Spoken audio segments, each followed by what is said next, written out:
Greetings and welcome back to Deer Island. As some of you may know, this is the third in a series of programs that we have been doing about the Indians of this region, the Native Americans, especially of Winthrop and Deer Island. At the conclusion of our last program, we were talking about the son of Massasoit, whom the English called Philip, who became the leader of the Wampanoags. Philip had seen the shrinking of land the Wampanoags could call their own, and the numbers of English constantly increasing. This, along with the successive humiliations to his tribe and himself, was more than Philip could stand. During the next 3 years, he hatched the idea of one great devastating blow against the English, in which the major New England tribes would be united. At the end of 1674, an Indian named Sassamon had come to Plymouth and warned Governor Josiah Winslow that Philip and the Wampanoags were engaged in a far-ranging conspiracy against the English. John Sassamon was a Christian Indian who served frequently as an interpreter and witness for both the English and the Native Americans. Somehow the news of this meeting leaked out. Philip heard of it and came straight to Plymouth to make angry denials. And only a few days after that incident, Sassamon's hat and musket were discovered by some Indians on the ice of Assawampsit Pond near his home in Middleborough. Cutting a hole in the ice, the Indians found his body. His head was badly beaten and his neck broken. There seemed little doubt that he had been murdered. An Indian finally came forward who had watched the killing take place. He offered to identify the 3 murderers and did so. He also agreed to testify at their trial. The 3 Indians were found and brought to Plymouth, and in early June they were tried before a jury containing Indians as well as whites. The evidence of the witness was enough to convince the jury. The 3 accused men were convicted, and on June 8, 1675, they were taken out and hanged. The hanging turned into a macabre affair. The 2 older Indians were hung efficiently enough, but when the younger man was swung up, the rope broke. In his panic, he confessed that the 2 older men had committed the murder, but that he was merely a looker-on. It did him no good, for in a moment he too was swinging beside the others. But to the hangers, his confession damned Philip utterly. One of the older men was known to be a counselor of Philip's, and they had no doubt that Philip was as guilty of the murder as the men just hanged. To die by hanging was to the Indian mind a violation of the soul. When word spread among the Indians at Mount Hope of what had happened at Plymouth, the talk turned to war. Philip sent envoys to the neighboring tribes of Pocasets and Sakonets, urging them to join the war against the English. Meanwhile, braves in war paint were reported among the lower tribes and at Mount Hope. All the evidence indicated that an outbreak of violence may come at any moment, and that New England was on the brink of a real Indian war. There was still some hope that it might be confined to Plymouth Colony. Governor Winslow had asked Governor Leverett of Massachusetts for cooperation, and his answer was to send out 3 missions to the Narragansetts, the Nipmucks, and the Wampanoags. The mission planned to meet the Narragansetts at Wickford, but the Narragansetts insisted that the English come to them. The meeting went smoothly, and the Indians said they had no intention at all of joining Philip, though the manner with which these statements were made left some doubt in the minds of the commissioners. The mission to the Nipmuc villages that lay across central Massachusetts between the frontier towns of Dunstable, Lancaster, Marlborough, Mendon, and the Connecticut Valley also received promises that the Nipmucs would not join Philip's war. When the three men of the mission to the Wampanoags rode into Swansea on their way to Mount Hope, their first glimpse of the town showed them that they were too late. Along the road which threaded through the town, they found the bodies of 9 men, burned, scalped, and mutilated by the Indians. On the day before, June 24th, the Wampanoags had begun their war. On June 30th, 300 troops came together at Swansea and they marched down the neck into the Mount Hope Peninsula. But they found the town abandoned. Philip had escaped with his warriors and was hiding in a swamp in the Pocasset country. The troops were withdrawn to Swansea and put on patrol duty, which for the most part was ineffective. In July, Philip mounted attacks where he could. Dartmouth was wiped out. Rehoboth and Taunton were attacked soon after Swansea. In mid-July, the town of Mendon was attacked by the Nipmucs, ominously forecasting the spreading of the war. On July 15th, a treaty with the Narragansetts was signed, and the Massachusetts troops marched back to Swansea to meet with the Plymouth militia.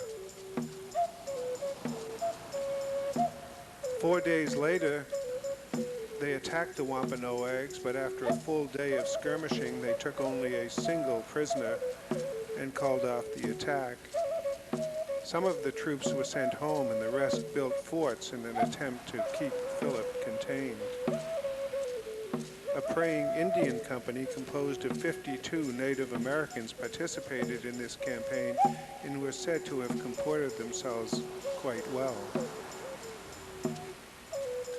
On July 29th, Philip and his Wampanoags broke from the swamp and headed to central Massachusetts. They kept a forced march through the night and all the next day, hoping to get over the open country around Rehoboth without being seen. But they were seen by some men from Taunton who spread the alarm. On July 31st, the English caught up to Philip, and after a short fight, the Indians fled into the nearby swamp. The English planned to attack the next day, but during the night, Philip stole away to join the Nipmucs. Even after the attack on Mendon, the Boston authorities were determined to make peace with the Nipmucs. They picked Captain Edward Hutchinson to lead the mission with an escort of 20 men under Captain Thomas Wheeler of Concord. On August 3rd, the mission was ambushed on its way to the Nipmuc village just outside of Brookfield. 3 men were killed and the rest raced back to Brookfield to warn the town. The 17 survivors, along with 80 or 90 men, women, and children of Brookfield, garrisoned themselves into the largest and strongest house. The Indians attacked the village, burning all the unoccupied homes before turning their attention to the garrison home. All through the 4th, 300 Nipmuc warriors attacked the home and were held off. On the evening of the 4th, 46 troopers under the command of Major Simon Willard and Captain James Parker reached the village and rode right through the Nipmucs to the garrison home. The Nipmucs continued to attack through the night, but on the morning of the 5th, deciding the cost would be too high to take the house, gave up the attack. The people lingered for a few days trying to make up their minds on what to do, but in the end, all decided to return to the east. Brookfield as a community ceased to exist. After Brookfield, there was a lull in hostilities and the fighting shifted to the upper Connecticut Valley, where 7 settlements were spread out along the river from Springfield to Squakiag, now known as Northfield. Overall military command was given to John Pinckney. Connecticut sent a strong force under Major Robert Treat, and Massachusetts sent 2 companies, the first under Captain Lathrop and Beers, and the second under Captain Samuel Mosley. The trouble began with a small tribe of Indians outside of Northfield. The English demanded they surrender their guns, and during the night, the tribe disappeared. The next day, Massachusetts companies cornered them in a swamp, and after a hot fight, both sides decided to break off. By August 30, 1675, the governor and council of the Massachusetts colony, in response to public demand, disbanded all praying Indian companies, confined these Christian Indians to the old praying Indian towns, and restricted their travel to within 1 mile of the center of those towns, and only then when in the company of an Englishman. If a Native American broke these rules, he could be arrested or shot on sight. Most Englishmen were unwilling to reside in these towns because of the prejudice directed toward any Englishman supporting the praying Indian cause. Christian Indians were caught between 2 warring factions, the English and the hostile tribes fighting with King Philip. They pledged their loyalty to the English, who refused to trust them, and at the same time faced the enmity of their own people. Their loyalty was rewarded with such public hatred toward them that in August 1675, the General Council in Boston began to consider removing the praying Indians to Deer Island in Boston Harbor. Finally, on October 30, 1675, the order passed for removal. A party of cavalry with some carts were therefore sent out to Natick, and the people of the town, amounting in all, men, women, and children, to about 200, were ordered to go in a place called the Pines on the Charles River, where vessels would be ready to take them over to the island. It was about midnight that this little company of unoffending people was forced in shackles to the Charles River. They embarked on board 3 vessels and were conveyed with such of their effects as 5 or 6 carts could bring to their appointed residence upon Deer Island. Eliot wrote that his people were, quote, carried away to an island at half hour's notice. Poor souls, in terror, they left their goods, books, Bibles.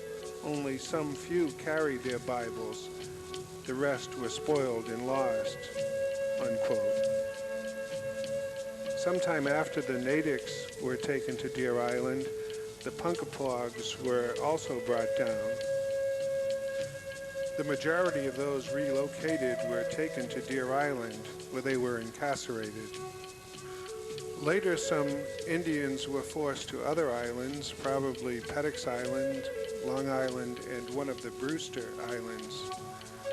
According to some Indian oral histories, many more islands were used by the colonial government to hold Native Americans due to an increasing number of captives during the period. They lived chiefly upon clams and shellfish that they dug out of the sand at low water. The island was bleak and cold, their wigwams poor and mean, as they said. Their clothes were few and thin. Some little corn they had of their own, which the council ordered to be fetched from their plantations, and it was conveyed to them a little at a time. The Natick Indians probably accounted for the largest contingent of Indians on Deer Island, but they were joined by Indians taken in shackles and marched through the towns and past the mobs to the island from other praying Indian towns. Accounts vary widely as to how many Indians were removed to the island. Historians using written records give the range as between 500 and 1100. Some Indians now believe that traditional, that is non-Christian Indians were not counted by the colonials, and so the numbers were much higher. To learn more about the Indian perspective on all of this, I traveled to an Indian village down at Plymouth Plantation and returned with this report. This video is essentially going to deal with the Reverend John Elliott and sending the Indians from the Natick Indians. And so, can you tell me who went to Deer Island? Well, the people from Natick were the first to be removed into that island, but there was lots of praying towns that were put there as well later. I mean, I tried to figure out the population on the island. I just read some research that said that 200 from Natick was sent there initially, and then Ponkapog area. Yep, with all the praying towns that I figured have been there, put there, the population was like in the thousands. That's what I thought too. Yeah. They keep saying 500. Oh no, that was just probably people at Natick alone, numbering that many, 500. I see. But later on they would put people all over the place. Even here at Plymouth, there's Clark's Island, and natives north of Pembroke were put out there because Deer Island was so overpopulated. And they used all types of island, Palmer's Island in Fairhaven, Block Island, Long Island, Right. all the islands were Long filled Island with. in Boston Harbor was, I know it was used. Grape Island in Boston Great, Harbor. yeah. So they used all the islands for the Indians. And it was mostly, like with the other towns, it was that white, the English neighbors who were living next to the praying towns who were actually circulating petitions saying that they wanted the native people to be removed because even though that they were Christian, they were in fear that they would attack, and join the war. And then once they were removed, people in Boston circulated petitions again saying that they wanted them to be sold as slaves because they were doing that also. I don't know if you're familiar. They were selling people into the Caribbean, and they wanted them either to be sold away or to be killed because they felt like they could escape from the island. In Deer Island, there were actually armed guards to keep people on, and they passed a law after a while because some of the colonists were going out to the island, stealing the praying Indians who were there and selling them. And, they passed an act to prevent that from happening. Oh, really? That's very interesting. Yeah, man-stealing act. What about the Christianity of the praying Indians? Were they, there's an argument that the reason they were so close to the English was really because of the epidemics and the devastation and the Indians warring among themselves. Were many of them indeed converted by, by John Elliott? I think a lot of the people at that time chose that because they felt as though that was the way that they were going to survive. I mean, as early as 1640, there was natives who foresaw the devastation that the English was going to bring. Like John Sassman himself, I mean, there was a lot of circumstances that would have put them close to the English because his parents died of smallpox and he was raised by the English. And he was like one of the ones who was, very heavily converted and converting other natives, but he had, been raised not by his people, you know what I mean? So that had to, put a strain on him, and there were laws. He was killed by the Indians, wasn't he? That's essentially what started the King Philip's War, isn't it? King Philip War? Yeah, the death of him. Sassman found him in the ice. It's in question who actually killed him to this day. Nobody can say for sure. But they did try and hang 3 native people for that crime. And one of the evidence that convicted was because they resumed Sassaman's body, and the English, they had like they had a trial where they had the accused native step forward towards Sassman's body, and one of the wounds began to bleed like it was fresh, and that was the evidence that actually convicted, the natives. So I mean, and there's always been speculation whether or not the English had done it, and or the native people had done it. I mean, you could go back and forth about that one, forever. But How did the praying Indians get out to Deer Island? I know what I read.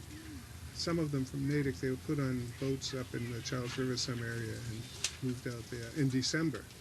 Yeah, they stayed on the island for 9 months, straight through the winter. But I know a lot of people were removed in horse-drawn carriages from their homes, and they had no time to grab nothing. They had the clothes on their backs. They said some of them grabbed their Bibles, which I'm sure when they were starving and freezing were burning, when they were on the island. But some of them were tied hand to hand, and just marched out. There was a lot of just marching, the natives to the harbor. If you know, what did they use to build to build shelters out in the island? Do you know anything about how they sheltered themselves out there? I mean, I know that area, and that's a wicked...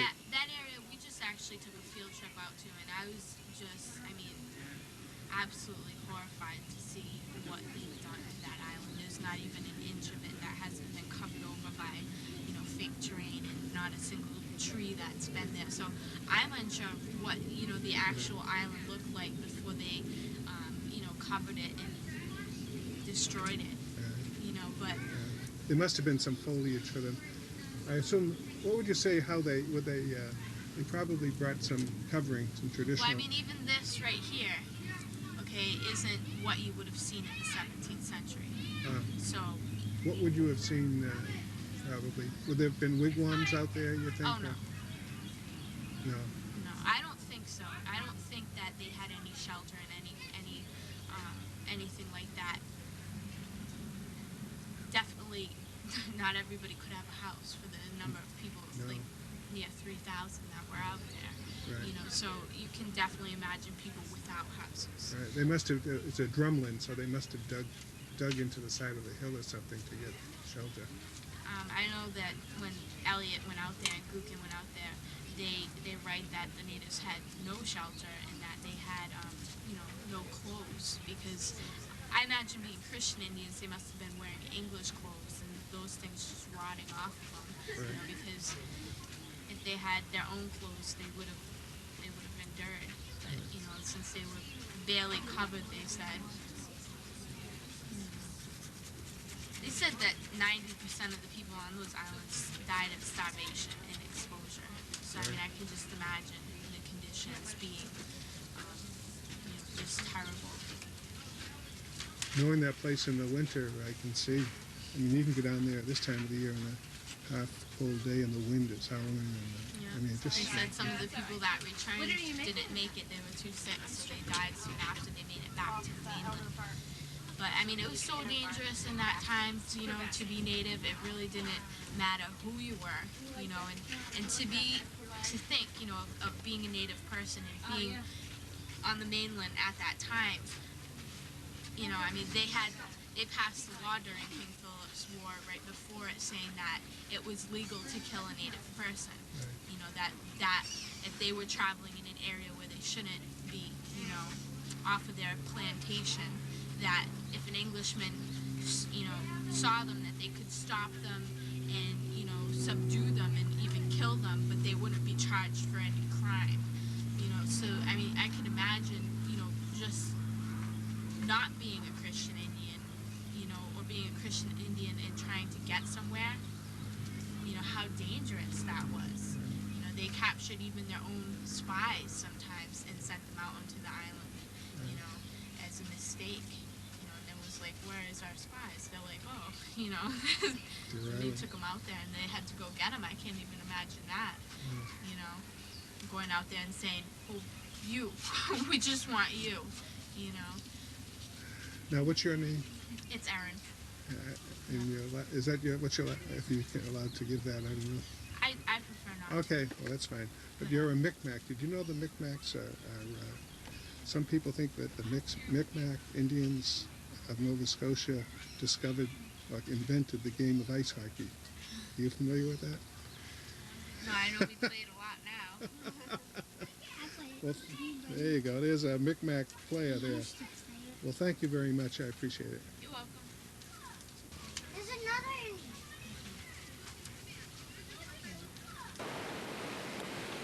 Both historical records and oral tradition which seem to concur that at least one half of the Indians died of starvation, exposure, and lack of appropriate medicines in what has been called America's first concentration camp, reminiscent of the camps for Asian Americans built during World War II. The General Court of Massachusetts, referring to the Indians on the island, proclaimed that none of the said Indians shall presume to go off the said island voluntarily upon pain of death. As the war intensified and reports of Indian atrocities reached the area, English records confirm that many clamored for retaliation against the defenseless Indians on Deer Island. There were reports of Indians being kidnapped from the island and then being sold into slavery. There was a report that a mob from the Lynn area planned to attack the island so as to annihilate the Indians, and that armed guards were sent to protect the island from attack. After the war, those who survived the island internment continued to face dire relations with the colonies. Records indicate that the colonial government sold some Indians into slavery or indentured them to English families. Praying Indians also dispersed to other native communities, including the Nipmucks, Wampanoags, and the Abenakis, and to communities further south, west, and north in Canada. Traditional Indians who sought refuge in these communities joined them.